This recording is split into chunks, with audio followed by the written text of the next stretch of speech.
को हम समाप्त करेंगे। நீதிமொழிகள் புத்தகம் 30ஆம் அதிகாரம் नीति वचन 30वां अध्याय 24, 25, 26, 27, 28 வாசிப்போம். 24, 25, 26, 27, 28 को पढ़ेंगे। பூமியில் சிறியவைகளாயிருந்து மகா ஞானமுள்ளவைகள் நான்குண்டு. அவை யாவன? அற்பமான ஜந்துவாயிருந்து கோடை காலத்திலே தங்கள் ஆகாரத்தை சம்பாதிக்கிற எறும்பு, சத்துவமற்ற ஜந்துவாயிருந்து தங்கள் வீட்டை கண்மலையிலே தோண்டி வைக்கும் புலி முசல்களும், ராஜா இல்லாதிருந்தும் பவுந்து பவுந்தாய் புறப்படுகிற வெட்டுக்கிளிகளும், தன் கைகளினால் வலையை பின்னி அரசர் அரண்மனையில் இருக்கிற சிலந்தி பூச்சியுமே விரோதமாய் அடியெடுத்து வேண்டாமா மகா ஞானமுள்ளவைகள். चार ज्ञानी। 30ஆம் அதிகாரம் 24 வசனத்தை திரும்ப வாசிப்போம். 24 वचन को फिर से पढ़िए। பூமியிலே சிறியவைகளாயிருந்து மகா ஞானமுள்ளவைகள் நான்குண்டு. ரைட். छोटे होने के बावजूद चार बुद्धिमान प्राणी इस धरती में होते हैं। இந்த பூமியிலே इस धरती में சின்னது छोटे அற்பமானது और तुच्छ जाने ஒரு जाते हैं, அற்பமான ஜந்துக்கள், जो अत्यंत छोटे जंतु, ரொம்ப சின்ன ஜந்துக்கள். अत्यंत छोटे जंतु। ஒரு நாளை செலக்ட் பண்றான் இந்த சாலமோன் ஞானி. ये सुलेमान ज्ञानी एक दिन को नियुक्त करता है, அந்த நாளையும் வரிசைப்படுத்துகிறான். उस दिन को सजाते हैं அற்பமானது, कि छोटे तुच्छ ரொம்ப சின்னது. अत्यंत छोटे। ஒரு நாளை செலக்ட் பண்ணி நமக்கு கொண்டு வந்து ஞானத்தை தர்றதுக்காக இந்த நாளையும் செலக்ட் பண்றான். कि हमें बुद्धि सिखाने के लिए ये चार चीजों को उसने चुन लिया। ஒன்று எறும்பு, उनमें से एक है चींटी, இரண்டாவது குளிமுயல், और दूसरा बिज्जू, மூன்றாவது तीसरा என்னது क्या है வெட்டுக்கிளி, टिड्डिया, நாலாவது चौथा சிலந்து பூச்சி. மறந்துடக்கூடாது. छिपकली, ना भूले।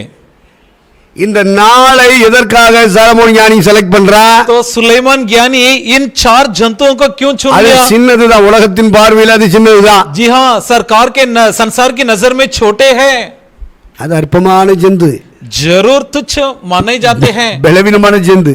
जरूर कमजोर प्राणी है। ஆனா பலவீனமானதா இருந்தாலும் சின்னதா இருந்தாலும் लेकिन छोटे होने के बावजूद, कमजोर होने के बावजूद, மற்ற சிருஷ்டிப்புகளின் பார்வையிலே அது அற்பமானதாக எண்ணப்பட்டாலும் बाकी सारे सृष्टि के सामने क्यों न तुच्छ जाने जाते हो, இறைவன் அதை படைக்கும் பொழுது மகா ஞானத்தை உள்ள வச்சு படைச்சிருக்கார். परंतु जब परमेश्वर ने उन्हें बनाया तब बहुत बड़ी बुद्धि उनके நீ भीतर சின்ன रखा। ஆளா மத்தவங்க பார்வையில? क्या दूसरों का नजर में तुम छोटे அற்பமான हो? ஜந்துவை போல இருக்கியா? क्या तुच्छ प्राणी के समान நீ दिखाई देते பலவீனமான हो? பாண்டமா இருக்கியா? क्या तुम एक कमजोर पात्र हो? எல்லாருடைய பார்வையில என்ன நீ அப்படி இருக்கலாம்? लोगों के नजर में तुम क्यों न அட दिखाई दे? உனக்குள்ளே பரலோகத்தின் தெய்வம் அகிலாண்டத்தை படைத்த ஆண்டவர் ஒரு பெரிய ஞானத்தை வச்சிருக்கார். परंतु तुम्हारे भीतर सारा भूमंडल को बनाने वाला परमेश्वर एक अत्यंत बुद्धि रखा है, அது மகா ஞானம் என்று வேதம் சொல்லுகிறது. और जिसे शास्त्र बतलाती है कि अत्यंत बुद्धि। அந்த எறும்புக்கு உள்ள ஒரு ஞானத்தை வச்சிருக்கிறாரு. वो चींटी को अंदर एक बुद्धि அந்த रखा है, குளிமுயலுக்குள்ள ஒரு ஞானத்தை வச்சிருக்கிறாரு. उस बिज्जू के अंदर एक ज्ञान रखा அந்த है, வெட்டுக்கிளிகளுக்குள்ள ஒரு ஞானத்தை வச்சிருக்கிறாரு. उस टिड्डियों के अंदर एक ज्ञान रखा है। அந்த சிலந்தி பூச்சிக்குள்ள ஒரு ஞானத்தை வச்சிருக்காரு. देखिए, छिपकली के अंदर परमेश्वर ने एक बुद्धि रखी है। இந்த உலகம் அதையெல்லாம் பிரிச்சா நினைக்குதா? क्या संसार इसे कुछ बड़ा नहीं ஆனா समझता? அகிலாண்டத்தையும் படைத்த இறைவன் लेकिन भूमंडल सारा बनाया परमेश्वर।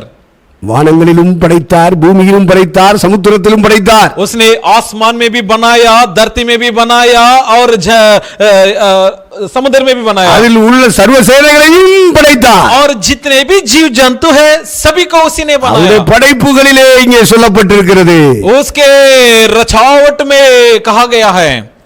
அற்பமானதாகத்தான், சிறியதாகத்தான் ஆண்டவர் அதை படைக்கிறார். जी हाँ, परमेश्वर उन्हें बनाते समय छोटे बनाया और तुच्छ बनाया, ஆனால் மகா ஞானம், लेकिन अत्यंत बुद्धिमान बनाया। என்ன ஆச்சரியம்! क्या ही आश्चर्यजनक என் है புத்தி கிட்டாத ஆச்சரியமா இருக்கு कि ये हमारे सोच से परे है। என்று ஞானி சாலமோன் சொல்றான். तो इस तरह ज्ञानी सुलेमान कहता है, அந்த பரலோகத்தில் இருக்கிற தெய்வம் படைக்கும் போதே அதுக்குள்ள ஒரு ஞானத்தை வச்சு படைச்சிருக்காரு. देखिए, स्वर्गीय परमेश्वर अपने रचाते समय उसके अंदर बड़ी बुद्धि देकर बनाया, ஆனா இந்த உலகத்தில் உள்ளவன் ஒருத்தனும் அதை மதிக்கிறதே கிடையாது. लेकिन संसार के कोई भी व्यक्ति उन्हें आदर नहीं करते। பரவாயில்லை, ठीक है, कोई फर्क नहीं पड़ता, படைத்தனுடைய சித்தத்தை அது செய்து முடிக்கிறது. लेकिन जो बनाने वाले की इच्छा को निभाया, இறைவனுடைய சித்தம் செய்யும்படி அழைக்கப்பட்ட கூட்டம் திருச்சபை மக்கள். परमेश्वर की इच्छा निभाने के लिए बुलाई गई झुंड है कलीसिया. அகிலாண்டத்தையும் படைத்த ஏக இறைவன் ஒரு இருக்கிறார் என்பதற்கு சாட்சியா இருப்பது திருச்சபை மக்கள். सारा भूमंडल को बनाने वाला एक परमेश्वर वाकई में है, जिसका सबूत है कलीसिया. அவரே திருச்சபை மக்களுக்குள்ளே சின்னவர்களாக இருந்தாலும் அற்பமானவர்களாக இருந்தாலும் பலவீனமானவர்களாக இருந்தாலும், इसलिए भले क्यों ना कलीसिया के लोग नजर में तुच्छ जाने वाले हो, छोटे क्यों ना हो, தேவன் அவர்களை சந்தித்து ரட்சித்து ஸ்நானப்படுத்தி பரிசுத்தாவினாலே நிரப்பி, लेकिन स्वर्गीय परमेश्वर ने उनके साथ मुलाकात की, उन्हें उद्धार की, उन्हें बपतिस्मा दी और पवित्र आत्मा से भर दी, ஞானம் உள்ளவர்களாக தேவன் வழி நடத்தி கொண்டிருக்கிறார். और महाबुद्धिमान बनाकर परमेश्वर उनकी अगुवाई कर रहे हैं. கல்லறை வரைக்கும் சுடுகாடு வரைக்கும் தான் சில பயலுக்கு ஞானம் வெளிப்படும். कुछ लोगों का ज्ञान तब तक प्रकट होगा जब तक वे कब्रिस्तान में ஆனால் चले जाते हैं. திருச்சபை மக்கள் கல்லறைக்கு பின்னாடியும் தம்முடைய ஞானத்தை வெளிப்படுத்த போகிறார்கள். लेकिन कलीसिया के लोगों का ज्ञान कब्रिस्तान के बाद में भी प्रकट होने जा இந்த रहा है. கூட்டம் மரணத்தை ஏப்பம் போல போற கூட்டம். ये झुंड मृत्यु की डकार மரணமே உன் கூர் எங்கே? मृत्यु तेरे विजय பாதாளமே உன் ஜெயம் எங்கே? तो लेक तेरा जय कहां? என்று சவால் விட்டு பறக்க போற கூட்டம் இந்த கூட்டம். इस तरह शरत लगाकर उड़ने वाली झुंड है ये. அல்லேலூயா! हालेलुया! அப்படிப்பட்ட உயிர் உள்ள கூட்டம் யா. इस तरह की एक जीवित झुंड है ये झुंड. மரணத்தை ஒரு நாளைக்கு நம்ம விழுங்கி ஏப்பம் போட்டு எந்திரிக்க போறோம். एक दिन मृत्यु को हम निगल डालेंगे और डकार मार के उजगर होंगे. பாதாளத்தை பார்த்து டாட்டா காமிச்சிட்டு பறக்க போற கூட்டம். और अधोले को देखकर टाटा बोलकर निकल पड़ने वाले झुंड है हम. பையலும் பாதாளத்துல இருந்துகிட்டு ஏன்னு கத்துவான். बाकी सब लोग अधोलेख में पढ़कर हाय हाय कहेंगे. பாதாளத்தையே சந்திச்சு அதை பார்த்து டாட்டா போட்டுட்டு போற கூட்டம் யா இந்த கூட்டம். लेकिन ये झुंड उन झुंड में से है जो अधोलेख को देखकर टाटा डालकर निकल पड़ेगी. அந்த நம்பிக்கையை உனக்குள்ள வச்சிருக்காரு. इस बड़ी आशा को परमेश्वर तुम्हारे अंदर இந்த रखा है. விசுவாசத்தை உனக்குள்ள வச்சிருக்காரு. बड़े विश्वास तुम्हारे अंदर அந்த परमेश्वर காணக்கூடாத இறைவனுக்கு மேல் அன்பு வைக்க முடியாத ஒரு அன்பை உனக்குள்ள வச்சிருக்காரு. अनदेखा परमेश्वर से प्रेम करने का योग्य एक प्रेम परमेश्वर ने तुम्हारे अंदर रखा है. இது மரணத்தோடு முடிகிற கூட்டம் இல்ல, மரணத்துக்கு பின்னாடி பறக்கிற கூட்டம் இந்த கூட்டம். ये மகா ஞானம் உனக்குள்ள வச்சிருக்காரு. क्योंकि बड़ा बुद्धि तुम्हारे अंदर रखा है. இதான் மகா ஞானம். ये है बड़ी बुद्धि. கல்லறையை கடந்து நான் வாழ போறேன். कब्रिस्तान के बाद भी मैं जीऊंगा. மரணத்துக்கு பின்னாடியும் நான் ஆண்டவரோடு வாழ போறேன். मृत्यु के बाद भी परमेश्वर के साथ में जीऊंगा. என்னுடைய வாழ்க்கை கல்லறையோடு முடிவடைந்து போகிற வாழ்க்கை அல்ல. मेरा जिंदगी कब्रिस्तान के साथ खत्म नहीं हो जाती. அதையும் கடந்து போகிற வாழ்க்கைக்குள்ளே நான் வந்து சேர்ந்திருக்கிறேன். परंतु उसे भी पार होकर जीने वाली उस जीवन को हासिल என்ற किया. நம்பிக்கை உனக்குள்ள இருக்கு, எனக்குள்ள இருக்கு. ये आशा आपके अंदर और இந்த मेरे விசுவாசம் अंदर है. உனக்குள்ள இருக்கு, எனக்குள்ள இருக்கு. विश्वास आपके अंदर और मेरे अंदर है. காணக்கூடாத அந்த ஏக இறைவன் மேல் வைக்கிற அன்பு உனக்குள்ள எனக்குள்ள இருக்கு. देखो एकाएक परमेश्वर से प्रेम करने का प्रेम आपके अंदर और அந்த मेरे अंदर है. பாதையில கடந்து போறோம் பாரு, அதான் மகா ஞானம். देखिए इस राह पर हम जो गुजर रहे हैं ये है बड़ी बुद्धि. உலகத்துல இருக்கிறவன் எவ்வளவு படிச்சாலும், इस संसार के लोग कितने உலகத்துல बड़े- இருக்கிறவன் எவ்வளவு பெரிய பதவியில உட்கார்ந்தாலும், संसार के लोग कितने बड़े पद पर क्यों न पहुंच உலகத்துல जाए, இருக்கிறவன் எவ்வளவு பெரிய கோடி கோடியா கொட்டி சம்பாதிச்சாலும், संसार के लोग क्यों न बड़ा करोड़पति बन जाएं, எல்லாம் கல்லறையோட முடிச்சு. लेकिन सब कब्रिस्तान के साथ खत्म हो जाएगा. சாவு வரும், அதோட அவன் அட்ரஸ் க்ளோஸ். एक मौत आएगा, मौत के साथ उसकी पथा भी समाप्त. சாவுக்கு பின்னாடி உனக்கு முகவரி இருக்கியா? लेकिन मृत्यु के बाद भी हमारे लिए एक இந்த पता है. உலகத்துல மட்டுமல்ல, பரலோகத்துல உனக்கு முகவரி இருக்கு. ना सिर्फ इस संसार में बल्कि स्वर्ग में भी तुम्हारे लिए एक पता है. அங்க ரெக்கார்டு திருப்பப்படும், புத்தகங்கள் திறக்கப்படும். वहाँ किताबें खुली जाएगी. பரத்திலே தூதர்கள் புரட்டி புரட்டி பாப்பா. स्वर्ग में स्वर्गदूत किताबें पलट पलट कर देखेंगे. ஐயா எனக்கு ஓட்டு இருக்கா? எனக்கு ஓட்டு இருக்கா? क्या मेरे लिए मतदान है? பூத்துல அந்த ஸ்லிப்பை கொடுங்க. मेरे बूथ का कौन सा पर्ची है दे दो. உன் பேர் என்ன? तुम्हारा नाम क्या है? உன் ஊரு என்ன? तुम्हारा गांव क्या है? இருக்கு இருக்கு. है எனக்கு இருக்கு ஐயா. लेकिन तुम्हें और मुझे இந்த है. நம்பிக்கையினால உன்னை நிரப்பி இருக்கிறாரு. इस आशा से परमेश्वर आपको இந்த भर दिया உலகத்துக்கு है. தெரியாம இருக்கலாம், இந்தியாவுக்கு தெரியாம இருக்கலாம், நீங்க நானு. ये बात संसार को नहीं நம்ம मालूम होगा, ஊருக்கு भारत को பேருக்கு मालूम தெரியாம होगा. இருக்கலாம். हमारे गांव वाले नहीं जानते होंगे, हमारे அகிலாண்டத்தையும் படைத்த இறைவனுடைய இறை உலகத்துக்கு தெய்வலோகத்துக்கு உன்னை என்னையும் தெரியுமே. लेकिन सारा विश्व को सारा भूमंडल को बनाने वाला ईश्वर तेरा और मेरा नाम को जानता அந்த है. மகா ஞானம் இந்த திருச்சபை மக்களுக்குள்ளே இறைவன் ये வைத்திருக்கிறார். बड़ा ज्ञान इस कलीसिया के भीतर परमेश्वर ने रखा है. அல்லேலூயா. हालेलुया.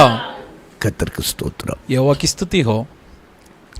அப்ப எறும்புக்குள்ள அந்த ஞானத்தை வச்சிருக்காரு. तो चींटी के अंदर इस ज्ञान को रखा.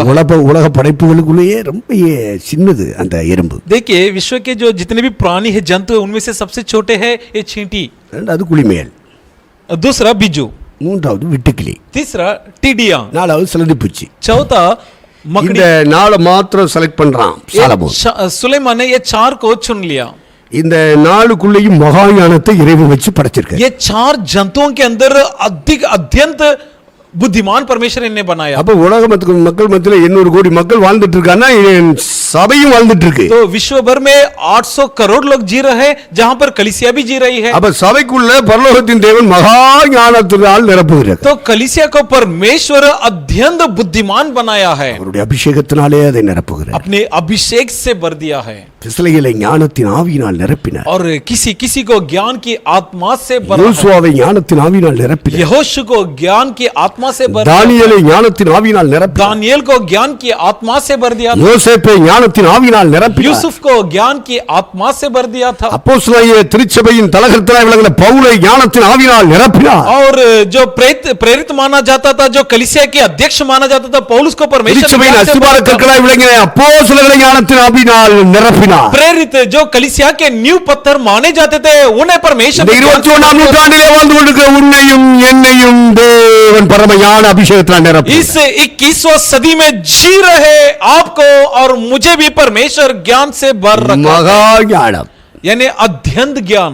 ஆகவே இந்த உலகத்தில் ஞானிகள் இருக்கிறார்கள். इसलिए संसार में ज्ञानी लोग हैं, ரிஷிகள் இருக்கிறார்கள், ऋषि लोग हैं, மகாரிஷிகள் இருக்கிறார்கள், महर्षि लोग भी हैं, முனிவர்கள்லாம் இருக்கிறார்கள். और मुनि सारे हैं. அவங்களுக்கு எல்லாம் ஞானம் இருக்கத்தான் செய்யுது. उन्हें भी ज्ञान. ஆனால் சபைக்குள்ள வைக்கப்பட்ட ஞானம் மகா ஞானம். लेकिन जो बुद्धि कलीसिया में रखी गई वो கிரேட் விஸ்டம், மகா ஞானம், अत्यंत ज्ञान. ஆண்டவர் சபையை நிரப்புகிறார். परमेश्वर कलीसिया ஆகவே को வெறும் அந்நிய பாஷைக்காக கைதட்டுக்காக மட்டுமல்ல, इसलिए ये ज्ञान ना सिर्फ अन्य भाषा के लिए, ना सिर्फ ताली बजाने के இந்த लिए, சர்வதேச மனித சமுதாயத்தின் மத்தியிலே மகா ஞானத்தை வெளிப்படுத்தும் ஜந்துக்களாக கர்த்தர் வைத்திருக்கிறார். परंतु अंतरराष्ट्र के बीच में ज्ञान को प्रकट करने वाली प्राणी परमेश्वर ने इन्हें बनाया. நமக்கு பலவீனங்கள் உண்டு. हमें कमजोरियां जरूर நாம் हैं. மற்றோட பார்வையிலே அற்பமானவர்கள் தான், दूसरों के नजर में वाकई में हम कमजोर हैं, சாதாரணமானவர்கள் தான். हम वाकई में साधारण लोग. ஆனா அகிலாண்டத்தையும் படைத்த தெய்வம் लेकिन परमेश्वर जो भूमंडल बनाया பரம सारा, ஞானத்தினாலே நம்மை நிரப்பிக் கொண்டிருக்கிறார். उसने स्वर्गीय ज्ञान से हमें भर रखा है. நாட்கள் பொல்லாதவைகளானதா, दिन बुरे होने के कारण காலத்தை பிரயோஜனப்படுத்திக் கொள்ளும். समय का इस्तेमाल कर लो. இந்த நாட்கள் பொல்லாத காலங்களா இருக்கு. देखिए दिन सारे ஒரு बुरे, பக்கம் பாவம் பெருகி போயிட்டு இருக்கு, एक तरफ पाप बढ़ रहा है லஞ்சமும் ஊழலும் பெருகி போயிட்டு இருக்கு, और रिश्वत सब बढ़ रहे हैं, அநியாயங்கள் அக்கிரமங்களும் பெருகிட்டு இருக்கு. अधर्म कुकर्म एक जगह तरफ बढ़ रहा है. மெய் தெய்வத்துக்கு விரோதமாக அரசாங்கங்கள் எந்திரிச்சிட்டு இருக்கு. सच्चा परमेश्वर के खिलाफ सरकार उठ रहे हैं. சத்தியத்துக்கு மாறான போதனைகளினால தேசத்தை நிரப்பிக் கொண்டிருக்கிறது. सच्चाई के विरोध उपदेश से देश को बढ़ा दिया जा रहा है. அங்கு அந்தி கிறிஸ்துவினுடைய ஆட்சிக்கு வழிவாசலை திறந்து கொண்டிருக்கிறது. मसीह विरोधी के खिलाफ मार्ग सारे खुल रहे हैं. இந்த மக்கள் மற்றும் மன்றத்திலே अब इन लोगों के बीच में தன்னுடைய திருச்சபையை अपनी कलीसिया को பரிசுத்த ஆவியினாலே நிரப்பும் பொழுது पवित्र आत्मा से भरते हुए மகா ஞானமுள்ளவர்களாக நிரப்பிக் கொண்டிருக்கிறது. बड़ा बुद्धिमान के तौर से भर रहा है. அது காலத்தை பயன்படுத்துவதுதான் எறும்புக்குள்ள இருக்கிற ஞானம். देखिए समय का इस्तेमाल करना ही चींटी का बुद्धि. எறும்பினிடத்தை போய் கற்றுக்கொள் चींटी के पास जाकर सीख लो என்று வேதம் சொல்கிறது. इस तरह शास्त्र बतलाती है. அப்ப அதுகிட்ட போய் படிக்கிற ஞானம் என்ன? तो उसके पास जाकर हमें क्या सीखना है? நான் பலவீனம் உள்ளது, कि मैं निर्बल हूँ, நான் ரொம்ப அற்பமானது. मैं बहुत तुच्छ हूँ.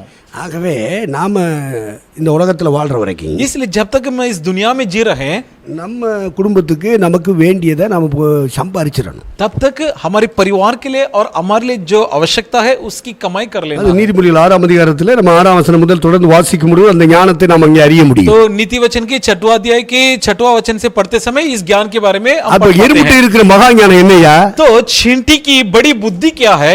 காற்று அடிச்சு பறக்க வைக்கிற காலம் வரும். जो तूफान पवन उड़ने का वक्त है சோனு இடைவிடாமல் பெய்கிற மழையின் காலம் வரும். और निरंतर पड़ने वाली बरसात की वक्त आएगी கடுமையான பனியின் காலம் வரும். और भयानक कड़ी ओस की वक्त आएगा எதிரிகள் சுத்தி இருக்கிற காலங்கள் இருக்கு. और दुश्मन घेरने का वक्त भी होते हैं. யாரோடையும் எதிர்த்து சண்டை போட முடியாது. किसी के खिलाफ भी लड़ नहीं पाएंगे பலவீனம் உள்ளது, क्योंकि कमजोर है, அற்பமானது. तुच्छ है. ஆனா அதுக்குள்ள மகா ஞானம் இருக்கு. लेकिन उसके अंदर महाज्ञान है. என்ன ஞானம்னா காலத்தை பயன்படுத்திக் கொள்வது. क्या बुद्धि उसके अंदर है? बुद्धि ये है कि समय का इस्तेमाल करने की बुद्धि, எது பனிக்காலம், कि ओस की वक्त क्या எது है கடுமையான காற்று காலம், और तूफान की वक्त क्या है, எது தொடர்ந்து பெய்யக்கூடிய மழையின் காலம், निरंतर पड़ने वाली बरसात की समय कौन सी அந்த है. காலங்களை குறித்ததான பகுத்தறிவு, அந்த ஞானம் அதுக்குள்ள இருக்கு. तो काल के बारे में परखने का ज्ञान उसके अंदर है. அந்த காலத்தை பற்றிய அந்த ஞானம் இருக்கு பத்தியா, அதான் மகா ஞானம். देखिए, जो मौसम को परखने का जो ज्ञान है उसे कहा जाता है कि महाबुद्धि. எறும்பிட்ட போய் படிச்சுக்க அப்படிங்கிறாரு. कहता है कि जाकर के चींटी से सीख लो. அதனால இந்த காலங்களை குறித்த அறிவு இருக்கிறதுனால, इसलिए काल के प्रति जानकारी होने के அந்த कारण, ஞானம் இருக்கிறதுனால, ये ज्ञान होने के कारण, இப்ப நம்ம பலவீனமானவங்க, அற்பமானவங்க, அப்ப நம்ம எந்த காலத்துல போனா நம்ம சம்பாதிக்க முடியும்? तो देखिए, हम कमजोर है, हम निर्बल है, तुच्छ है, तो किस काल में जाने நம்ம पर कमा पाएंगे? குடும்பத்துக்கு கொண்டு வந்து சேர்க்க முடியும்? तो कब जाने पर परिवार के लिए हम इकट्ठा कर पाएंगे? எதிரியெல்லாம் நாட்டில் நடந்துகிட்டு இருக்கான். और घेरे हुए चारों तरफ दुश्मन है. அவன் போற பாதையில் நம்ம போனோம்னா அவன் மிதிச்சிட்டு போயிடுவான். अगर उसके राह पर हम भी चलेंगे तो हमें रौंद डालेगा. மிதிச்சான்னா முடிஞ்சு, வாழ்க்கை முடிஞ்சு. अगर वो रौंद दिया तो हमारी जिंदगी खत्म हो जाएगी. அறிஞ்சு மிதிக்கிறானோ அறியாம மிதிக்கிறானோ தெரியாது. वो जानबूझकर रौंदता है या बिना அப்படிப்பட்டவன் தான் நம்மளை சுத்தி வாழ்ந்துகிட்டு இருக்கான். क्योंकि ऐसा ही लोग हमारे चारों तरफ जी रहे हैं. அப்படிப்பட்ட ஒரு அற்பமான ஜந்து. क्योंकि हम उस तरह के एक तुच्छ जंतु है. ஆனா மகா ஞானம் இல்லை. लेकिन महा ज्ञान है. எங்கே ஆகாரம் இருக்கிறது? कहाँ भोजन है? கோடை காலத்தில் ஆகாரத்தை சேர்த்து வைக்கிற எறும்பு, धूप काल में अन्न इकट्ठा करने वाली चींटी. அப்ப வெயில் காலத்துல தான் வெளியே போக முடியும், உழைக்க முடியும், சம்பாதிக்க முடியும். तो इसलिए धूप काल में बाहर निकल सकता है, मेहनत कर सकता है, कमाई कर सकती है. நம்முடைய காலங்கள் வயதாகி கொண்டே போகிறது. हमारे उम्र बढ़ती जा रही है. எந்த காலங்களில் உழைக்க முடியுமோ அந்த காலத்துல உழைச்சு முடிச்சிடனே. इसलिए जिस वक्त में मेहनत करना है उस वक्त में मेहनत कर चुका देना எந்த है. காலத்துல வருமானத்தை சேர்த்து வைக்கணுமோ அந்த காலத்துல வருமானத்தை சேர்த்து வச்சிடனே. इसलिए जिस वक्त में कमाई को इकट्ठा करना है उस समय में इकट्ठा कर. கோடை காலத்தில் தன் ஆகாரத்தை சேர்த்து வைக்கிற எறும்பு, भीषण काल में अपने भोजन इकट्ठा करने वाली चींटी, அதுட்ட போய் நீ படிடா, ஞானத்தை பெற்றுக்கொள்றா. उसके पास जाकर सीख लो, ज्ञान सीख लो. நீ எப்படி அந்த ஞானத்தை பெற்றுக்கொள்ளாவிட்டால் यदि इस तरह तुम उस ज्ञान की प्राप्ति नहीं करते हो வறுமை வரும், तो अकाल आएगी, தரித்திரம் वரும், कंगाल बनाएंगे, மிலிட்டரி மேன் மாதிரி வரும், மிலிட்டரி மேன் மாதிரி வரும், सैनिक के समान आएंगे, ஆயுதம் அணிந்தவனை போல வரும். हथियारधारी के समान आएंगे. உன்னால எதிர்க்க முடியாது. लेकिन टिक नहीं पाएंगे. வறுமையின் காலம் வரும், अकाल आएगी, தரித்திரத்தின் காலம் வரும். कंगाल आएगा. ஆயுதம் அணிஞ்சோன்னா மிலிட்டரி மேன் மாதிரி வரும். और यानी बड़ी गंभीरता से सैनिक के समान आएगा. அப்ப வறுமையின் தரித்திரம் வந்துட்டா கடனும் பின்னாடி வந்துடும். तो कंगालपन आ गया, अकाल आ गए तो कर्जा भी पीछे पीछे आ கடன் जाएगी. வந்துச்சுன்னா பின்னாடி வட்டி வரும். अगर कर्जा आ जाती है तो ब्याज भी आ जाती है. இதெல்லாம் வராம இருக்கணும்னா अगर ये चीजें नहीं आना है ஞானம் வேணும். तो बुद्धि होनी चाहिए. எறும்பிட்ட போய் படுத்து, जाकर के चींटी से सीख लो. இன்னும் கொஞ்சம் கை முடக்கி கொண்டு படுக்கட்டும். और थोड़ी देर हाथ जोड़कर लेट जाओ. என்ன நீ தூங்கி தூங்கி எந்திரிச்சா? इस तरह तुम लेट लेट कर उठोगे. அப்புறம் பாத்துக்குருவா. ठीक है, बाद में देखेंगे, அப்புறம் சமாளிப்பா. बाद में कमाएंगे, बाद में இப்படியே சொல்லி சொல்லி காலங்களை நீ வீணாக்கி விட்டாய். इस तरह कह कर दिनों को तू बर्बाद कर दिया. வறுமையும் தரித்திரமும் ஆயுதம் அணிந்தவனை போல உன் வீட்டுக்குள்ள வந்துடும். अब कंगालपन हथियार बंदी के அப்புறம் அதோடு போராடி நீ மேற்கொள்ள முடியாது. उसके बाद उनसे लड़कर तो प्रबल हो नहीं सकता. ஆகவே உனக்கு உடம்புல தில் இருக்கும் போதே, इसलिए जब तक तेरा शरीर में உனக்கு ताकत பலம் हो, இருக்கும் பொழுதே, जब तक तेरे शरीर में बल உனக்கு हो, திறமையும் தாளந்துகள் இருக்கும் பொழுதே, जब तक तेरे खूबियां और क्षमताएं हो, நீ உழைத்து விடு. उस समय तू मेहनत कर ले. நீ இரவு பகலாக உழைத்து விடு. रात दिन मेहनत कर ले, சம்பாதிச்சிரு. कमा ले. உனக்கு வயசான காலம் வரும், तेरा बूढ़ा பலவீனமான காலம் வரும். तेरा कमजोर वक्त இந்த आएगा. கொரோனா வந்தது மாதிரி வியாதி நோய் வந்துகிட்டு இருக்கு. जैसे कोरोना आया उस समय रोग बीमारियां आ रही है. இந்த நேரத்துல நீ கடன் வாங்காம இருக்கணும். उस समय ताकि तुम्हें कर्जा लेने की नौबत ना आए, பிச்சை எடுக்காம இருக்கணும். ताकि उस समय तुम्हें भीख मांगने की अवस्था ना पड़े, சம்பாத்தியம் எல்லாம் வட்டியா போயிடக்கூடாது. कि तेरी सारी कमाई ब्याज चुकाने में न चले जाएं. அந்த அளவுக்கு ஞானத்தோட சம்பாதிக்கிறதா ஞானம். वहां तक ज्ञान के साथ जीना है, ऐसी ज्ञान को प्राप्त करें. அதுதான்டா எறும்பு எறும்புன்னா இது சாலமோ. इसलिए सुलेमान ने बारंबार कहता है कि चींटी चींटी। அப்ப வெயில் காலத்துல அதை சம்பாதிக்க முடியும். तो भीषण काल में कमा सकता है, உடம்புல தில் இருக்கும்போது தான் சம்பாதிக்க முடியும். जब तक शरीर में ताकत है तब कमा पाएंगे। ஐயா பிச்சை உன்னால முடியாது. बूढ़ा படுக்கையில ஆயிட்டீனா முடியாது. अगर बिस्तर में लेटने யாரி நோய் வந்துச்சுனா முடியாது. रोग बीमार ग्रस्त हो जाएंगे तो कर नहीं सकता। கடன் உள்ள வந்துட கூடாது. कर्जा भीतर ना आवे, உள்ள வந்துட கூடாது. ब्याज भीतर ना आ जाए। உன் கையின் சம்பாத்தியத்தை உன் மனைவி பிள்ளைகள் தான் சாப்பிடணும். तेरे हाथों की कमाई को तेरी बीवी और बच्चे खाना, நோயும் வியாதியும் சாப்பிட கூடாது. बल्कि रोग बीमारी उसे ना खा डाले। போலீஸ்காரனே கோர்ட்ல உள்ளவனே இந்த கருப்பு கோட் போட்டவன் சாப்பிட கூடாது. जो काला कोट पहना और जो पुलिस है जो कचहरी है वे लोग ना खा ले। கர்த்தருக்கு பயப்படுகிற மனுஷன் இவ்விதமாய் ஆசீர்வதிக்கப்படுவான். जो परमेश्वर का डर है उसकी आशीष इस तरह की होगी। உன் சம்பாத்தியத்தை உன் மனைவியும் பிள்ளைகளும் சாப்பிடுவார்கள். तेरी कमाई को तेरे बीवी और तेरे बच्चे खा पाएंगे। போலீஸ்காரனே கோட் போட்டு கருப்பு கோட் போட்டவன் சாப்பிட மாட்டான். बल्कि ना पुलिस ना काला कोट पहने हुए खा पाएंगे। வியாதி நோய் என்று சொல்லி அது சாப்பிட்டுட்டு இருக்காது. रोग बीमारी उसे खाना नहीं चाहिए। உழைப்பின் வருமானத்தை எல்லாம் इस तरह तुम्हारी सारी कमाई की मेहनत की உன் कमाई को, மனைவி உன் பிள்ளைகளும் சாப்பிடுவார்கள். तेरी सारी मेहनत की कमाई को तू और तेरे बीवी बच्चे மிஞ்சி போனா இறைவனுடைய நாமத்துக்காக அதை செலவு செய்யும். अगर इससे ज्यादा खर्च किया जाना है तो परमेश्वर का नाम की महिमा के लिए खर्च। Hallelujah hallelujah. அந்த ஞானம் மகா ஞானம்யா. ये बुद्धि बड़ा बुद्धि है। हालेलुया. हालेलुया। விழித்திருக்க வேண்டும். जागते रहना है, அதுக்கு ஞான அவசியம். उसके लिए ज्ञान की आवश्यकता है। மணவாளன் வந்து விட்டார். दूल्हा आ गया, 10 கனிகள் 10 தீவட்டிகளை எடுத்துக்கொண்டு போனார். 10 कुंवारी 10 दिया लेकर निकल पड़े। உட்காந்து பார்த்தாங்க. காத்திருந்து பார்த்தாங்க. மாப்பிள்ள வந்துருவாரு காத்து பார்த்தாங்க. बैठ कर देखा, इंतजार करते देखा कि दूल्हा आ जाएगा, மாப்பிள்ள வர்றதுக்கு லேட் ஆயிடுச்சு. लेकिन दूल्हा आने में देर हो गई। என்னத்த இனிமே வர போறாரு. अब कहां से दूल्हा आएगा? தூக்கம் வந்துருச்சு. ठीक है, अब नींद आ गया, தூங்கிட்டாங்க. सो गए। புத்தி உள்ளதும் தூங்குது, जो बुद्धिमान भी सो गए புத்தி இல்லாததும் தூங்குது. और जो निर्बुद्धि थे वे भी सो गए। மணவாளன் வந்து விட்டார். दूल्हा आ गया। நினையாத நாளிலே அந்த நாள் வரும். अचानक वो घटी आएगा, அந்த ஆரவார சத்தம் கேட்கும். वो जय जयकार की அந்த பிரதான தூதனுடைய சத்தம் கேட்கும். वो महास्वर्गदूत की आवाज सुनाई, எக்கால முழக்கத்தின் சத்தம் கேட்கும். परमेश्वर के ध्वनि की आवाज फूकने की सुनाई देगी। 10 பேர் எந்திரிச்சா. 10 के 10 जाग उठे। திருச்சபை மக்கள்ல 10 பேர் திருச்சபை மக்கள் 10 जन यानी कलीसिया की प्रजा, 50% ஞானம் இல்லாதவர்கள், जिनमें से 50% निर्बुद्धि 50% ஞானம் உள்ள. और 50% बुद्धिमान थे। மணவாளன் வந்துட்டாருன்னு जैसे कहा गया कि दूल्हा आ गया தீவட்டி எடுத்து வச்சு வேகமா தீயை பொருத்தி எரிய விட்டுட்டான். तो तुरंत उन्होंने क्या किया, जल्द से अपने दिया ले लिए और बत्ती जला दिए। இவங்க பொறுத்து பார்க்கறாங்க, எரியுது அமருது. लेकिन बाकी लोग जलाने का प्रयत्न किया, कोशिश किया, जल रहा है बुझ जा रहा है, जल रहा है बुझ रही புத்தி है। இல்லாத கன்னிகைகள் புத்தி உள்ள கண்ணீர் இடத்துல எங்களுக்கு என்ன இல்லாம போச்சு, என்ன குடு. अब निर्बुद्धि स्त्रियां बुद्धिमान स्त्रियों से आकर मांगने लगी कि हमें भी तेल दो ताकि हम जला सकें। அப்ப மகா ஞானம் உள்ளவர்கள் எப்பொழுதும் விழிப்புள்ளவர்களாக இருப்பார்கள். तो बुद्धिमान हरदम जागृत रहेंगे, ஆயத்தம் உள்ளவர்களாக இருப்பார்கள். பி ரெடி எவர் ரெடி, कि तैयार रहो, निरंतर तैयार, हरदम तैयार। எப்போதும் ஆயத்தமா இருக்கிறவன் हरदम तैयार रहना है, மகா ஞானம். वो है अध्यंत बुद्धि। ஐயாசனர் வருவாருன்னு சொல்லிட்டு இருக்கேன். அந்த காலத்துல எங்கடா வந்தாரு? उस जमाने से लोग कहते आ रहे कि यीशु आने वाला है, यीशु आने वाला है, कहां से आया? ஞானம் இல்லாத கூட்டம் ये सब निर्बुद्धि झुंड है, சபைக்குள்ளேயும் இருக்கு. कलीसिया के भीतर भी है, அவங்களும் கன்னிகை தான்.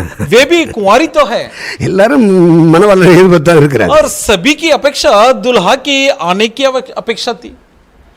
காலங்கள் கடந்து போகுதே என்று சொல்லி ஞானத்தை இழந்துறாத.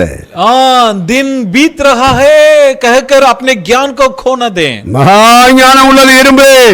चींटी जिसमें अध्यंत बुद्धि திருச்சபை மக்கள் மகா ஞானம் உள்ளவர்களாக இருக்க வேண்டும். और उसी तरह कलीसिया के प्रजा अत्यंत बुद्धिशाली रहना है। உங்களுக்கும் எங்களுக்கும் போதாதபடிக்கு நாங்க உங்கள்ட்ட தர முடியாது, நீங்க போய் வாங்கிட்டு வாங்கன்னு சொல்லிட்டு போனா பாரு, அதான் ஞானம். तब ये जो बुद्धिमानों ने निर्बुद्धियों से ये कह दिया कि हम आपको देने पर ना आपको पर्याप्त होगी, हमें ना पर्याप्त होगी, इसलिए आप क्या करें, जा करके अपने लिए खरीद लो। ये है बुद्धि। அந்த ஞானம் இருந்ததுனால தான் அவங்க பின்னாடி போயிட்டாங்க, கதவை அடைச்சு விட்டாரு. ये बुद्धि होने के कारण वे भीतर हो लिए और दरवाजे बंद भी कर दिए சபைக்குள்ள இப்படி ஞானம் கட்டது சிலருக்கு பின்னாடி போய் கதவை தட்டிட்டு இருக்கு. इस प्रकार कुछ எங்களுக்கும் கதவை திறக்க வேண்டும் कि जाकर के उसके बाद में जाकर खटखटाते, हमें भी दरवाजा खोल दे ताकि हम भी भीतर திறக்க மாட்டோம். नहीं नहीं नहीं खोलेंगे। இல்ல நாங்களும் இந்த சபை விசுவாசி தான். नहीं, हम भी इस कलीसिया के विश्वासी है। நாங்களும் அவங்களோட சேர்ந்து ஆவில் நிரம்பினவங்க தான். हम भी उनके साथ நாங்களும் அந்நிய பாஷை பேசினவங்க தான். हम भी अन्य भाषा நாங்களும் அவங்களோட சேர்ந்து ஊழியம் செஞ்சவங்க தான். उनके साथ सेवकाई किए। திறக்க மாட்டோம். नहीं नहीं नहीं खोला जाएगा। ஞானம் வேணும், बुद्धि होनी चाहिए, அங்க போய் மாட்டிக்கிற கூடாது. वहां जाकर ना फंस जाए। மகா ஞானம் உள்ளவர்கள் நான் உண்டு. चार प्राणी है जो अत्यंत बुद्धिमान है। அந்த கோடை காலத்துல தான் நம்மளால சம்பாதிக்க முடியும் சொல்லி விழிப்பா சம்பாதிச்சிருச்சு. वो भीषण काली मेरा वक्त है जहां पर मैं कमा सकता हूं, उस समय कमा लिया। தொடர்ந்து மழை பெஞ்சிட்டு இருந்தா வெளியே நடமாட முடியாது, மழை அழிச்சிடும். अगर लगातार बरसात गिरती है तो उस समय बाहर निकल नहीं सकता, क्योंकि बरसात से सब नष्ट हो जाएंगे। காத்தடிச்சா எறும்பு அப்படி தூக்கிட்டு போயிடும் அந்த காத்து. अगर तूफान आती है तो चींटी चल नहीं सकता, उसको भी उड़ा देगी। அப்படிப்பட்ட காலங்கள்ல நம்மளால முடியாது. இப்பவே நம்ம காரியம் சிந்திக்கிறது பத்தில அதாய மகாய. उन दिनों में मैं काम नहीं कर सकता हूं, इसलिए इसी वक्त मैं काम कर लूं, ये जो सोच रही है इसे कहा जाता है कि बुद्धि। ஆகவே நம்முடைய சபைக்குள்ள ஞானம் உள்ளவர்களும் இருப்பாங்க, ஞானம் இல்லாதவர்களும் இருப்பாங்க. इसलिए हमारे कलीसिया में बुद्धिमान भी होते हैं और निर्बुद्धि भी होते हैं। அட ஒருவேளை ஞானத்துல குறைவா இருந்தா எப்பா இந்த ஞான அபிஷேகத்தை ஊத்திருங்கப்பான்னு கேட்டு வாங்கிருங்க. इसलिए यदि कोई बुद्धि में कमजोर हो तो प्रभु से मांग कर ले कि प्रभु मैं कमजोर हूं, मुझे दे दे। மிகப்பெரிய ஞானி தேவசித்தம் செய்யும்படியாக தன் வாழ்க்கை அர்ப்பணித்தவன் தாவீது. दाऊद बहुत बड़ा ज्ञानी था जो परमेश्वर का इच्छा निभाने के लिए अपने आप को सौंपित किया था। யுத்தம் செய்யற ஒரு காலம் வந்துச்சான். जो लड़ने का युद्ध काल एक आया। அப்ப ராஜாக்களோடு மோதுகிற ஒரு காலம். तो वो ऐसी समय जहां पर राजा राजा के साथ टकराते थे। இந்த யுத்த காலத்துல अब ये युद्ध के दौरान ஜெயிக்கணும், போராடி ஜெயிக்கணும். जो लड़कर जीत हासिल करना है। இந்த யுத்த காலத்துல இவன் என்ன பண்ண? ये युद्ध काल में इसने क्या किया? என்ன செஞ்சான் தெரியுமா? इसने क्या किया मालूम है? ராணுவத்தோட நின்னு யுத்தம் பண்ண வேண்டியவன் ராஜா. जो फौज में शामिल होकर लड़ना था राजा को, ராணுவத்தை அனுப்பிட்டு लेकिन अपने सेना को भेजकर இவன் வீட்டுல அரண்மனையில் உட்கார்ந்தான். इसने क्या किया? अपने महल में बैठ गया। இவன் என்ன பண்ணிட்டான்? அரண்மனையில் உட்காந்துட்டு இருக்கான், ஒன்றும் ஓடலை. டக்குன்னு என்ன பண்ணா உப்பரிக்கு போயிட்டான். इसने क्या किया? महल में बैठ कर देखा, कुछ समझ में नहीं आया क्या करे, तो आखिर क्या किया? उसने अटारी पर चला गया। மொட்டை மாடியில் ஏறி அப்படியே சுத்தி சுத்தி பார்த்துட்டே இருக்கான். यानी अटारी पर चल गया और ऊपर से चलने फिरने लगा। ये வேலை செய்ய வேண்டிய காலத்துல வேலை செய்யணுமா இல்லையா? काम करने का समय पर काम करना था या नहीं करना था? நீ உலாவிக்கிட்டு இருந்தா இப்படி, तुम टहलते रहेगो तो कैसे चलेगा? நீ அப்படி ஊர் சுத்திக்கிட்டு இருந்தா இப்படி, तुम गांव फिरते घूमेंगे நீ பஸ் ஸ்டாண்ட்லயே ரயில்வே ஸ்டேஷன்லயே तो बस स्थानक में, रेलवे स्थानकों में, ஆஸ்பத்திரியிலேயே अस्पतालों में, எங்கெல்லாம் கூட்டம் நிற்குதோ அங்கெல்லாம் போய் நின்று வேடிக்கை பார்த்துட்டு जहाँ कहीं भीड़ इकट्ठी होती है वहां जाकर தேவசித்தம் செய்ய முடியாது ஒப்பு கொடுக்க. நீ ராணுவத்தோட சேர்ந்து யுத்தம் பண்ண வேண்டிய காலம் அல்லவா அந்த காலம்? तुम जो परमेश्वर के साथ मिलकर परमेश्वर की इच्छा पूरा करने वाला फौज के साथ मिलकर लड़ना चाहिए था, युद्ध काल था। இவன் அங்கேயும் இங்கேயும் போய் வேடிக்கை பார்த்துக்கிட்டு இருக்கான். लेकिन इसने वहां यहाँ जाकर के घूम फिरने लगा வேடிக்கை பார்த்துக்கிட்டு தான் அங்க ஒரு பொம்பளை குளிச்சுக்கிட்டு இருக்கா. और तमाशा देख ही रहा था। तब वहां पर एक स्त्री स्नान कर रही थी। உடனே சிசிடிவி கேமரா மாதிரி அப்படி வச்சுட்டான். तब सीसीटीवी कैमरा जैसा लगा दिया। மூதேவி நாசமா போவியே, ए भाई मूर्छित हो जाएगा। நீ மட்டுமா நாசமா போவ? हाँ, सिर्फ तुम भी मूर्छित हो गए। நீ பெற்றெடுக்கிற சந்ததியே நாசமா போகும்டே. नहीं, तुम सिर्फ नहीं, तुम्हारे संतान भी बिगड़ जाएंगे। நீ பெரிய கொம்பன் நினைச்சிட்டு இருக்க? क्या तुम अपने आप को महान समझते हो? பெரிய அபிஷேகம் பண்ணப்பட்டவன் நினைச்சிட்டு இருக்க? क्या अपने आप को बड़ा अभिषिक्त समझते हो? समस्त इस्राएल நான் கிங் ஆஃப் தி கிங் ன்னு சொல்லிட்டு இருக்க? और अपने आप को कहते कि सारा इजराइल का मैं राजा हूं। அப்படிலாம் சொல்றது உண்மைதான். ये सब कहते हैं तो सच है। ஆனா மூதேவி நீ இப்ப என்ன பண்ணிட்டு இருக்க? लेकिन वक्त फिलहाल तू क्या कर रहा है? கேமரா வச்ச போ நீ பாத்துக்கிட்டு இருக்க? कैमरा सेट करके क्या निगाही कर रहे हो? உனக்கு யுத்தம் பண்ண வேண்டிய காலம் இது அல்லவா? क्योंकि ये जो समय तुम्हारे लिए युद्ध काल है। நீ அந்த காலத்துல நீ அந்த வேலை செய்யலைன்னா அப்புறம் சுத்துற வேலை தான் வரும். तो युद्ध काल में अगर लड़ने का काम नहीं करेगा, வேடிக்கை பார்க்கிற வேலை தான் வரும். வேடிக்கை பார்க்கிற வேலை, फिर तमाशा देखने का ही समय आएगा। வீணான சம்பாஷணைகள், व्यर्थ भाषण।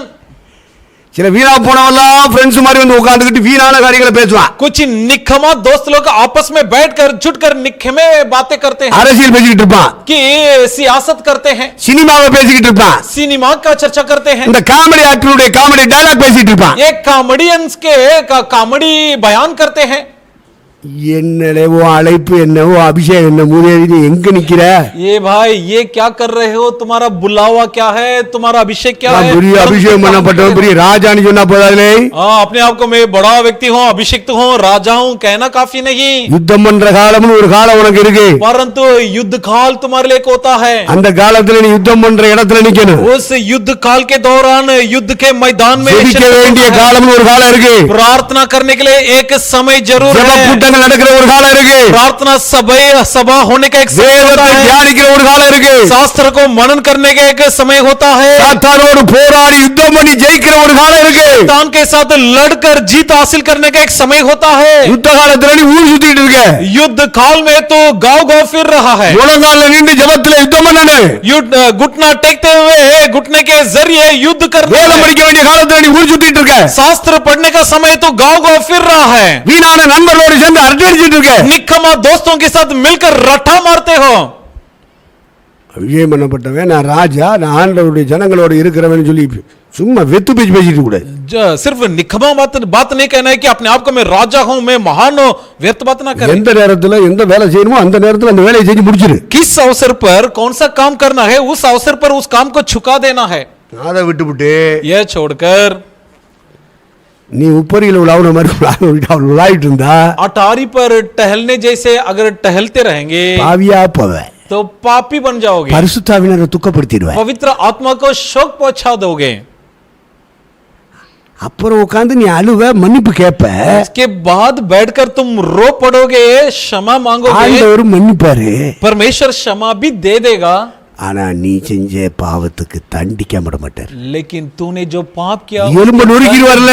नहीं छोड़ेगा, हड्डियों को कुचल कर देगा. அவருடைய சிக்ஷை கடினமா இருக்கும். उसकी ताड़नाएं भयानक होती है. அவருடைய தண்டனை பயங்கரமா இருக்கும். उसका दंड भयावह होता है. ஜெபிக்க வேண்டிய காலத்துல ஜெபிக்க வேண்டியவர்கள் உட்கார்ந்து இருக்காங்க, நீ பாட்டுக்கு ஊர் சுத்திட்டு இருக்க. प्रार्थना के अवसर पर प्रार्थना के लिए लोग बैठे, लेकिन तुम जाकर गांव दौरा करते हो. அங்க வேதவசனங்களை சொல்லிட்டு இருக்காங்க, நீ மொபைலை தூக்கிட்டு போய்கிட்டு இருக்க. वहां परमेश्वर का वचन का प्रचार किया जा रहा है, तुम मोबाइल लेकर எல்லாரும் ஆவியில நிரம்பிக்கிட்டு இருக்க, நீ பாட்டுக்கு முடிச்சு பார்த்து வேடிக்கை பார்த்துட்டு सब இருக்க. लोग आत्मा में बढ़ रहे, लेकिन तुम अपने आंखें यहाँ वहां पलट रहे हो, घुमा रहे हो. மன்னிப்பார்ல, ஆனா அடி நொறுக்கிட்டு தான் மன்னிப்பார். जी हाँ, क्षमा तो दे देगा, लेकिन कूट कुचल कर क्षमा करेगा. சமஸ்த இஸ்ரவேலுக்கு ராஜா. मैं समस्त इजराइल का राजा நீ हूँ. எவ்வளவு பெரிய அதிகாரத்துல இரு, எவ்வளவு பெரிய பதவியில இரு, எவ்வளவு சம்பளத்தை வாங்கிட்டு போ, மூதேவி பாவம் செய்யாத. तू कितने बड़े सिंहासन में क्यों ना बैठे रहे, कितने बड़े पद में क्यों ना रहे, लेकिन पाप मत कीजिए. நான் என் பாட்டன் தாவீத பேசுறேன். मैं मेरा परदादा दाऊद के उन्हें बारे में कह पैसा रहा है। हूं. तुम्हारे बारे में नहीं कह रहा हूँ. சண்டைக்கு வந்த अगर मुझसे झगड़ने आओगे அப்புறம் அதுக்கும் சேர்த்து அடிப்பார் ஒளிய. फिर उसके लिए भी फटका मिलेगा. கரங்களை தலையில சொல்லுவோம். हालेलुया. தேவனுக்கு மகிமை உண்டாகும். परमेश्वर को महिमा मिले. ஆகவே செய்ய வேண்டாம், அந்தந்த வேலைகளை அப்பப்ப செஞ்சிரு. इसलिए हर एक काम को उसके समय पर காலையில कर देना. ஜெபம் பண்ற ஒரு நேரம், सुबह प्रार्थना करने का समय ஆண்டவரை பாடி துதிச்சு சோத்திர பலி செலுத்துற நேரம். परमेश्वर का स्तुति भजन गाकर धन्यवाद அந்த चढ़ाने का காலத்துல समय. அவன் உலாவுனா நீ தூங்கிட்டு இருக்க. लेकिन वो टहल किया, तुम सो रहे. ஃபியூச்சர் பாதிக்கப்படும். जो भविष्य काल ஃபியூச்சர் பாதிக்கப்படும். भविष्य काल प्रभावित होगी. தவறுகள் செய்யக்கூடாது. गलतियां ना करें. செஞ்சா ஆண்டவர்ட்ட அறிக்கை செஞ்சு மன்னிப்பு கேளு. किया तो प्रभु से कबूल कीजिए. ஆனா ஆண்டவர் மன்னிக்கிறது மட்டும் இல்ல, परमेश्वर ना सिर्फ क्षमा करेगा நொறுக்கிடுவாரு. और खूट देगा. அவன் பெத்த பிள்ளைகள் அத்தனை பேரும் விபச்சாரக்காரனா இருப்பான். देखिए, उसने जितने भी बच्चे को जन्म दिया सब இந்த व्यभिचार பையன் செய்ய வேண்டிய காலத்துல செய்ய மறுத்து வேற ஒரு வேலையை செஞ்சிட்டு இருந்ததுனால தான் இவன் கொலகாரனாவும் விபச்சாரக்காரனா போனான். ये व्यक्ति जो काम वक्त के अनुसार करना था, उस काम किए बगैर और काम में जुट गया, इसलिए इसे खूनी அந்த और நிலை व्यभिचारी அந்த संतान- நிலை உங்களுக்கு எனக்கு வரக்கூடாது. ये दशा आपका और मेरा ना हो जाए. அது மகா ஞானம் உள்ளது देखिए, अध्ययन बुद्धिमान நமக்கு வேணும். हमें ये बुद्धि होनी चाहिए. ஜெபிக்க வேண்டிய நேரம் காலையில ஜெபிச்சிட்டு, प्रार्थना के समय सवेरे प्रार्थना ராத்திரில कर लेना. தூங்க போறதுக்கு முன்னாடி ஆண்டவர் மகிமைப்படுத்திட்டு ஜெபிச்சிட்டு தூங்கணும். रात को नींद में जाने से पहले परमेश्वर को महिमा देकर सोने जाना. டயர்டா இருக்கு அப்படின்னு தூங்குனா தூங்குன்னு விட்டுருவாரு. थका हूं, थकान है बोलकर अगर सोने चला गया तो छोड़ देगा, सो जा। ஞானம் முக்கியம். लेकिन ज्ञान की आवश्यकता है। செய்ய வேண்டிய நேரத்துல செய்ய வேண்டியதை செய்யாம நீ தூங்கிட்டு இருந்தா எப்படி? करने वाले काम को समय के अनुसार निपटाए बिगर सो जा। உபவாச கூட்டம் இருக்கு, உபவாசிக்க இருக்கலாமா? उपवास की प्रार्थना है तो क्या उपवास नहीं करना है? அந்த காலத்துல அந்த நாட்கள்ல அதை செஞ்சு முடிச்சிரு. उस समय पर उस वक्त में उसे निपटा அதுக்கு दीजिए। பதிலா வேற ஒரு வேலையை செஞ்சிட்டு இருக்காத. उसके बदले में उस समय और किसी काम में न जुट जाएं। பைசா வரும், காசு வரும், மதிப்பு வரும், மரியாதை வரும், தேவ பலன் வராது. धन आएगा, पैसा मिलेंगे, नाम कमाई सम्मान मिलेगा, लेकिन परमेश्वर உபவாச நாட்கள்ல உபவாசம் எடுத்துரு. इसलिए उपवास के दिनों में उपवास कर लो। காலையில மத்தியானம் நைட் ஜெபிக்க வேண்டிய நேரங்கள் கிடைக்குமா? ஜெபிச்சிரு.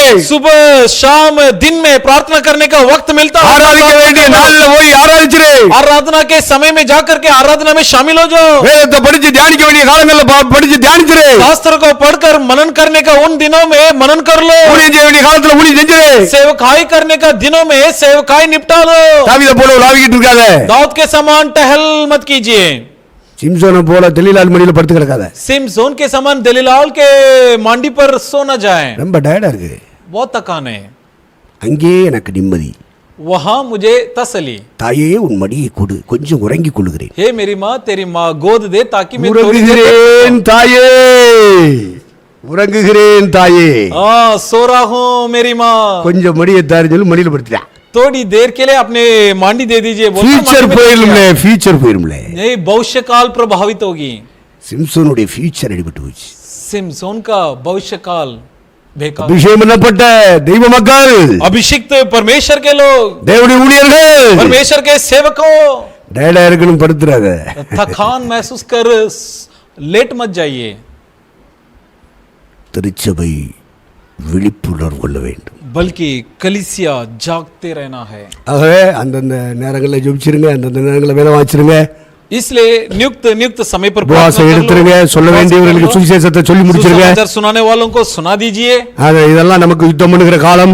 ये सब हमारे लिए युद्ध काल है। ஜெபத்துல நம்ம பிசாசின் ஆவிகளை கட்டி கட்டி ஜெபிக்கணும். प्रार्थना के जरिए दुष्ट आत्माओं को बांधकर प्रार्थना करना है। அதுதான் முழங்கால் யுத்தம் என்று சொல்லப்பட்டிருக்கிறது. और जिसे कहा गया है कि घुटने का युद्ध। அவ பில்லி சுனிய ஆவிகளை கட்டுங்கள், जादू टोने की மந்திரவாத ஆவிகளை கட்டுங்கள், जादू की आत्माओं விக்கிரக ஆவிகளை கட்டுங்கள், की आत्माओं को बांधो, அதிகாரிகளை அமைச்சர் மக்களை மோசம் போக்குகிற அந்தகார வல்லமைகளை கட்டுங்கள், अधिकार मंत्री मंडल को बर्बाद करने वाले उन अंधकार की शक्तियों को बांधो, செயலிழக்கப்படுகிற இந்த நேம் ஆஃப் ஜீசஸ் என்று சொல்லுங்கள். यीशु के नाम से निष्फल कराओ। அவனுக்கு விசுவாசத்தில் உறுதியா இருந்து எதிர்த்து நில்லுங்கள், அப்பொழுது அவன் உங்களை விட்டு ஓடி போவான். विश्वास में मजबूत बनकर उनकी सामना करो, तब वो तुमसे दूर भाग जाएगा। திருச்சபைக்கு தான் அந்த அதிகாரம். ये अधिकार सिर्फ कलीसिया को दिया। அந்த அதிகாரம் உங்க கையில. ये अधिकार आपके அற்பமான हवाले में। ஜந்து, जो तुच्छ जानवर, பலவீனமான ஜந்து, कमजोर ஒரு जंतु, காத்தடிச்சா பறந்துரும், एक हवाई उड़ने ஒரு மழை பெஞ்சா நனைஞ்சே செத்து போகும். एक बरसात आने पर भीगते हुए मर जाते। ஆனாலும் அகிலாண்டத்தையும் படைத்த இறைவன் மகா ஞானத்தை உள்ள வச்சிருக்கிறாரு. परंतु सारा भूमंडल बनाने वाला परमेश्वर अत्यंत மரணத்துக்கு பின்பும் தொடர போகிற வாழ்க்கைக்குரிய ஞானத்தை உனக்குள்ள எனக்குள்ள வச்சிருக்காரு. मृत्यु के बाद भी जो जिंदगी हमारी जारी रहेगी, उसके ज्ञान परमेश्वर आपके और मेरे अंदर நித்திய வாழ்க்கை பெறுவோம் என்கிற ஜீவன் நம்பிக்கையினால் உன்னை என்னை நிரப்பி இருக்கிறார். उस अनंत काल के जीवन को हासिल करूंगा, इस अत्यंत बुद्धि से आपको और मुझे அதற்கு அச்சாரமாக உனக்கு ஒரு அபிஷேகத்தை தந்திருக்கிறாரே. और इसके आधार के रूप में परमेश्वर आपको மீட்கப்படும் நாளுக்கென்று முத்திரையாக பெற்ற பரிசுத்த ஆவியானவர், छुटकारे के दिनों के लिए दिया गया पवित्र आत्मा, கர்த்தரோட முத்திரை போட்டிருக்கிறார். परमेश्वर तुम पर मोहर लगा दी है, கர்த்தர் உங்களுக்கு அச்சாரத்தை கொடுத்திருக்கிறார். परमेश्वर तुम्हें मिरास दे நீ दी है, பரலோகத்துக்கு உரியவன். तुम स्वर्ग के हकदार है, மரணத்தை ஜெயிக்க போகிறாய், பாதாளத்தை ஜெயிக்க போகிறாய். तुम नरक पर प्रबल होने जा रहे हैं, अधोलोक पर प्रबल होने जा रहे உலகத்தில் हैं। இருக்கிற தீய சக்திகளை கட்டி ஜெபிக்கக்கூடிய அதிகாரம் உன் கையில इस இருக்கிறது. संसार के दुष्ट आत्माओं को बांधकर प्रार्थना करने का अधिकार तुम्हें दिया गया है, அமைச்சர் பெருமக்களுக்கும் அதிகார வர்க்கங்களுக்கு அது இல்லை. परंतु ये अधिकार ना मंत्रिमंडलों को नहीं दिया அவங்க गया। பார்வையில நீ சாதாரண அற்பமான उनके ஜீவன். दृष्टि में तो तुम आम व्यक्ति है, एक अल्प व्यक्ति है, மகா ஞானத்தை கத்தர் வச்சிருக்கார். परंतु महाबुद्धि परमेश्वर तुम्हारे अंदर रखी है। ஆகவே அந்த அந்த காலத்துல என்ன செய்யணுமோ சபை அப்படி செஞ்சிடும். इसलिए समय के अनुसार समय के मुताबिक जो कुछ कलीसिया करना है कामों को निपटा दे। சூலம்தியால் ஒன்னு சொன்னா, सुलेमित्याल ने कहा, கதவை தட்டும் என் நேசருடைய சத்தம் என் காதுக்கு கேட்டுச்சு. दरवाजे से खटखटाने की मेरे प्रेमी की आवाज मेरे कान में सुनी, நான் நைட்டி போட்டுட்டு படுத்துட்டேன். लेकिन मैंने क्या किया, नाइटी पहनकर लेट गई। நான் போய் எப்படி திறப்பேன்?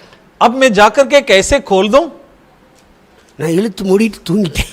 मैं चादर ओढ़कर सो गया. எப்படி எந்திரிக்கிறது? अब कैसे मैं उठूं? தூக்கம் போயிரு. नींद बिगड़ जाएगी. சத்தம் கேக்குது. आवाज तो सुनाई दे रही है. நேசர் தட்டும் சத்தம் கேட்கிறதா? क्या प्रेमी की कटकटाने की आवाज सुनाई दे रही है? அவர் தட்டி தட்டி பார்க்கிறார். वो खटखटाते देख. ஓ இருதயமாகிய கதவை தட்டி தட்டி பார்க்கிறார். तुम्हारा हृदय नाम का दरवाजे को ஆவியானவர் உணர்த்தி உணர்த்தி காண்பிக்கிறார். आत्मा परमेश्वर एहसास बारंबार दिलाते हैं. வேற ரீசனபிள் வேற காரணங்களை சொல்லிக் கொண்டே படுத்திருக்கிறார். लेकिन तुम और कारण बताकर बहाना बताकर இது எழுந்திருக்கத்தக்க வேலை. तुम्हें अब जाग उठने का वक्त है. நீ समय है. எந்திரிச்சு செயல்பட வேண்டிய ஒரு நேரம். और ये जो समय है जहां पर तुझे उठकर काम நீ करना என்ன है. சொல்லிட்டு படுத்து கிடக்க? लेकिन तू क्या बोलकर लेट நேசர் पड़ा है? தட்டுகிறார்னு உனக்கு உணர்வு வருதா? क्या तेरे अंदर महसूस आ रहा है कि என் நேசர் தட்டும் சத்தம் கேட்கிறது. मेरा प्रेमी की ஆவியானவர் உணர்த்தி கொண்டிருக்கிறார். आत्मा परमेश्वर महसूस दिला रहा है. கர்த்தர் எழுப்பி கொண்டிருக்கிறார். परमेश्वर जगा रहा है. ஓ ஆவியானவர் இறங்கி உயிர்ப்பித்துக் கொண்டிருக்கிறார். आत्मा परमेश्वर उतर कर जिला रहा है. அவருடைய சத்தம் துணிக்கிறது. उसकी आवाज ही सुनाई दे रही है. எந்திரிச்சு போய் கதவை திறக்க முடியல. लेकिन उठकर जाकर दरवाजा खोल नहीं पाती என்ன है. வயித்தால போய் படுத்து கிடக்க? மூதேவி வயித்தால போய் படுத்து கிடக்க? क्या जुलाब होने के कारण थोड़ी तू लेट पड़ी है? நல்லா தான படுத்திருக்க? सही तो सलामत तो पड़ी है. ஆண்டவர் தட்டும்போது திறக்க வேண்டாமா? क्या परमेश्वर जब खटखटाते तब क्यों नहीं खोलना है? ஆண்டவர் உன்னை உணர்த்தும் பொழுது, என்னை உணர்த்தும் பொழுது, परमेश्वर जब आपको और मुझे एहसास दिलाएं, அவருடைய வாய்ஸ் நம்முடைய காதுகளுக்குள்ளே வந்து இருதயங்களை தட்டும் பொழுது, जब उसके ध्वनि हमारे कानों के जरिए आकर हमारे हृदय को खटखटाएं, உடனே போய் நேசரை சந்திக்கணும். तुरंत जाकर के प्रेमी से உடனே मुलाकात, அபிஷேகத்தில் நிரம்பணும். अभिषेक में भरना है. ஆண்டவருடைய சத்தத்தை கேட்கும் பொழுதே அவருடைய சித்தம் செய்ய ஒப்பு கொடுத்துருது. परमेश्वर का आवाज ही सुनते ही उसकी इच्छा निभाने के लिए सौंप देना உனக்கு है. தூக்க இன்பமா இருக்கா? क्या तुम्हारे लिए नींद मगन உனக்கு है? ஓய்வு இன்பமா இருக்கா? क्या तुम्हारे लिए आराम அதுல अच्छा நீ लग என்ஜாய் रहा है? பண்ணிட்டு இருக்கியா? क्या उसमें तुम मगन हो? கர்த்தர் கதவை தட்டிட்டு இருக்காரு. परमेश्वर दरवाजे खटखटाते அந்த हैं. நேரத்துல எந்திரிச்சிரு.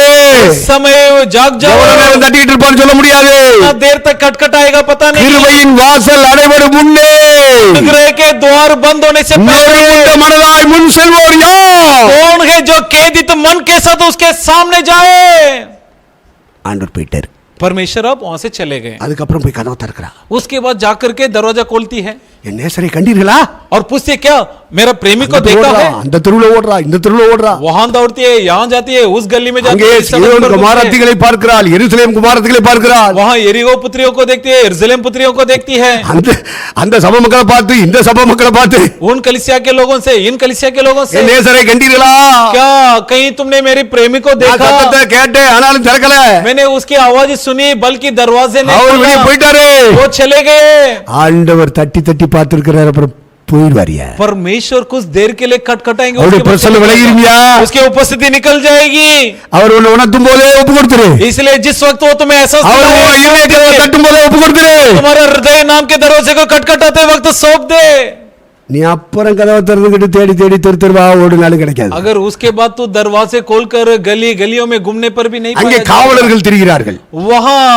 वहाँ दारोगा घूम रहे थे, அந்த செக்யூரிட்டி எல்லாம் திரா.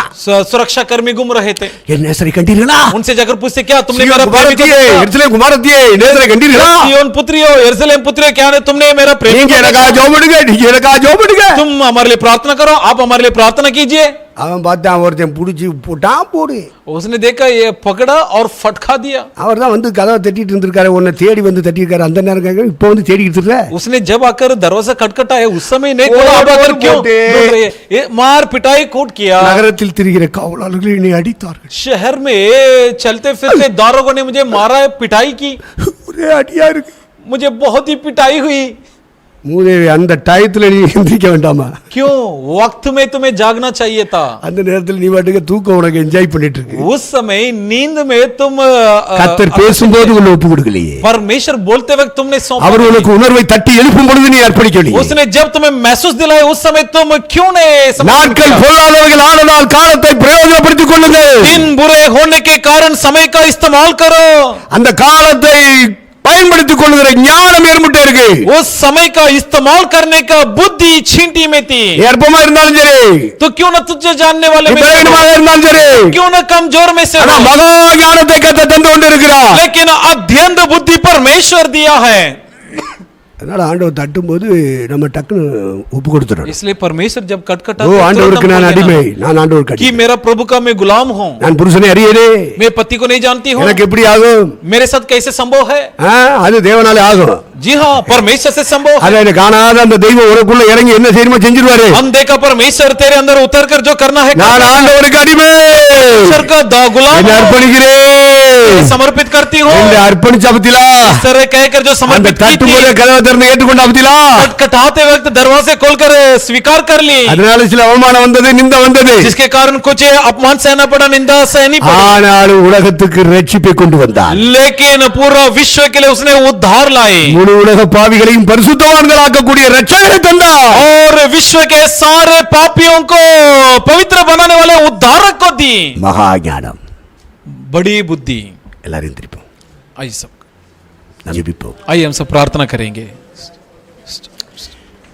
கர்த்தருக்கு சித்தமானால் மீதி 3 பகுதிகளை பின் நாட்களில் சிந்திக்கலாம். यदि परमेश्वर की इच्छा हो तो शेष 3 प्राणियों के बारे में ஒரு அற்பமான ஜந்துவாக बाद में இருந்தாலும், वर्णन करेंगे. அற்பமான ஜந்துவாக இருந்தாலும், एक छोटे प्राणी होने के பலவீனமான बावजूद, ஜந்துவாக एक இருந்தாலும், कमजोर प्राणी होने के बावजूद இதோ தேவன் ஞானத்தை கொடுக்கிறார். परमेश्वर ने अध्ययन ज्ञान दिया है. அவருடைய திருச்சபை மக்களுக்கு தருகிறார். वो अपने कलिसिया की प्रजा को देता அவருடைய है. ஊழியத்தை நிறைவேற்றுகிற தேவனுடைய ஊழியக்காரர்களுக்கு தருகிறார். उसकी सेवकाई निभाने वाले सेवकों को दी है. அபிஷேகத்தின் மூலமாக தருகிறார். इस अभिषेक के जरिए ஒரு யோசேப்புக்குள்ளே அந்த ஞான அபிஷேகத்தை ஊற்றினார். और यूसुफ के अंदर ये ज्ञान का अभिषेक அந்த उंडेल दिया. தானியேலுக்குள்ளே அந்த ஞான அபிஷேகத்தை ஊற்றினார். दानियेल के अंदर ज्ञान के अभिषेक उंडेल दिया. அதனால இந்த உலக நிர்வாகத்தை பண்ணுகிற ராஜாக்கள் கூட அந்த ஞானத்தை பெற்றுக் கொண்டார்கள். इसलिए जिसके कारण ये संसार के शासक राजा लोग भी हासिल कर लिए. உனக்குள்ளே எனக்குள்ளே இந்த மகா ஞானத்தின் அபிஷேகத்தை கர்த்தர் ஊற்றுகிறார். आपके अंदर मेरे अंदर परमेश्वर अध्ययन बुद्धि डाली है. நமக்கு மேலே இருக்கிறவங்களுக்கு அந்த ஞானம் தேவையா இருக்கு. हमारे ऊपर वालों के लिए इस बुद्धि की आवश्यकता है. அந்த ஞானமற்ற யோசேப்பை பயன்படுத்திக் கொண்டார்கள். और ज्ञान हासिल किया यूसुफ को उन्होंने इस्तेमाल कर लिया. ஞானமற்ற தானியேலை பயன்படுத்திக் கொண்டார்கள். ज्ञान हासिल किया दानियल को उन्होंने इस्तेमाल कर लिए. ஆகவே இந்த உலகத்தை ஆளுகிறவர்களுக்கு நீ நானும் தேவை. इसलिए इस संसार के शासकों के लिए आप और मैं आवश्यकता है. இந்த சபைக்குள்ள இருக்கிற ஞானம் தேவை. इस कलीसिया की ज्ञान उन्हें आवश्यकता है. உன்னுடைய ஜெபம் அவர்களுக்கு தேவை. आपके प्रार्थना उनके लिए आवश्यकता है. உன்னுடைய முழங்கால் அவர்களுக்கு தேவை. आपके घुटना उनके लिए आवश्यकता है. உன்னுடைய ஆராதனை அவர்களுக்கு தேவை. आपकी आराधना उनके लिए आवश्यकता है. உன் குடும்பத்தை கட்ட இந்த ஞானம் தேவை. आपके परिवार का निर्माण के लिए ज्ञान நீ की உழைச்சு आवश्यकता है. சம்பாதிக்க இந்த ஞானம் தேவை. आप मेहनत कमाई करने के இந்த लिए கொரோனா காலங்களில் இந்த ஞான அபிஷேகம் தேவை. कोरोना काल के लिए इस ज्ञान की बुद्धि अभिषेक நம்முடைய आवश्यकता है. ஆவிக்குரிய வாழ்க்கைக்கு இந்த ஞான அபிஷேகம் தேவை. आत्मिक जीवन का ये बुद्धि अनिवार्य இந்த है. அபிஷேகத்தை ஊற்றுங்கய்யா. अभिषेक उंडेल ने யோசேப்புக்கு கொடுத்தீங்களே, यूसुफ को दिया, தானியேலுக்கு தந்தீங்களே. को दिया. ஆண்டவர் இயேசுவுக்குள்ள அந்த ஞானம் வந்ததே. यीशु में ये बुद्धि थी. அந்த மோசேக்கு யோசுவாவுக்கு கொடுத்தீங்களே. मूसा यहोशू को दिया. இந்த அபிஷேகத்தை ஊற்றுங்கய்யா. प्रभु हम पर अभिषेक उंडेल ஞான दीजिए. அபிஷேகம் இறங்கட்டையா. बुद्धि की अभिषेक उंडेल दे. இறங்கட்டு இறங்கட்டு இறங்கட்டு उतर இறங்கட்டு. आए उतर आए उतर आए இறங்கட்டு அந்த அபிஷேகம் आए, இறங்கட்டு. उतर अभिषेक அந்த उतरे கிருபை இறங்கட்டு. அந்த கிருபை இறங்கட்டு. अनुग्रह उतरे வல்லமை இறங்கட்டு. அந்த வல்லமை இறங்கட்டு. सामर्थ उतरे ஆண்டவரே, அந்த அபிஷேகம் இறங்கட்டையா. प्रभु अभिषेक उतरने दो. நிரப்புங்கப்பா. भर दो. இந்த ஞான அபிஷேகத்தினால எங்களை वो நிரப்புங்க. ज्ञान के अभिषेक से हमें भर எங்கள் दे. சபையை நிரப்புங்க. हमारी कलीसिया को भर दे. குடும்பத்தை நிரப்புங்க. परिवार को भर दो. ஊழியக்காரர்களை நிரப்புங்க. लोगों को भर दो. இறங்கும்படியாக எல்லாரும் வாயை திறந்து கத்தட்டு கேட்போம். भर दीजिए परमेश्वर. आइए सब मुख होकर मांगे.